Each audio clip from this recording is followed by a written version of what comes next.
Welcome back to Tech Strong with Shobit. Today, we are looking at the secret feature hidden inside your devices, a feature that gives hacker absolute power.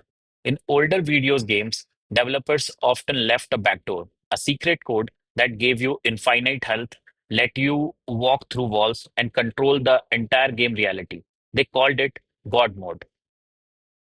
Real world hardware, a silicon inside your phone, your router, your car has a God mode too. It's called JTAG. For a developer, it's a lifesaver, but for a hacker, it is a ultimate skeleton key.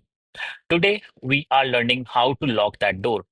It allows engineers to pause the processor in mid-thought, read every secret in its memory, and control every signal wire in the chip.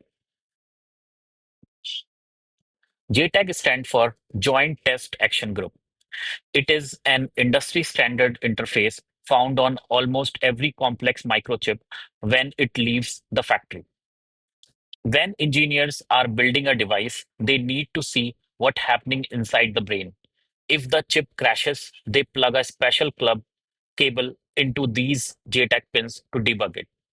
Think of it as open heart surgery on silicon with an active JTAG connection. I can stop your processor. I can peek into the RAM to see encryption key sitting in plain text. I can even inject my own code and force the chip to run it. It is absolute, unquestioned power. Let's see what are the dangers associated with JTAG.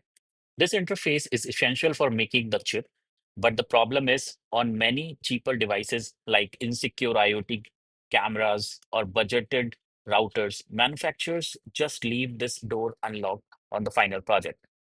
There is an old saying in cybersecurity, if I can physically touch your computer, it's not your computer anymore. An open JTAG port is the reason why.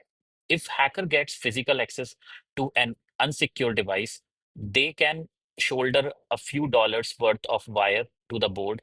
Within a minute, they can dump the entire operating system, steal your private data, or bypass security check entirely. So, how do we close a door that was designed to stay open? For devices that demand maximum security, like the secure element in your credit card, we use the burnt bridge method. Before the device leaves the factory, the manufacturer blow a specific security e-fuse deep inside the silicon. This physically vaporizes the microscopic wire connecting the outer pin to the internal debug logic. Once that fuse is blown, JTAG is dead. It's barely even metal anymore. Even if the original designer wanted to get back in, they could not. The chip is sealed forever. But wait, what if the phone is expensive and if it breaks? The engineer need to get back in to analyze the failure. If the bridge is burnt, they cannot fix it. Instead of destroying the bridge, we put a high-tech toll booth on it. The JTAG port is disabled by default, but if you connect a debugger that possesses a very specific digital certificate signed by the manufacturer's private cryptographic key, the chip wakes up. The chip temporarily unlocks the door. It is a VIP entrance, open for creator, but a brick wall for everyone else. We have secured the device with crypto engines, and now we have locked the physical door with JTAG fuses. But what if the attacker stops trying to use the doors?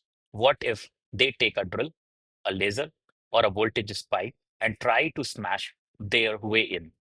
Next time, we are exploring tamper detection. What happens when the chips fight back? Thank you for watching. Stay strong in tech and in life. Like, comment, and subscribe to keep learning. I will see you in the next one.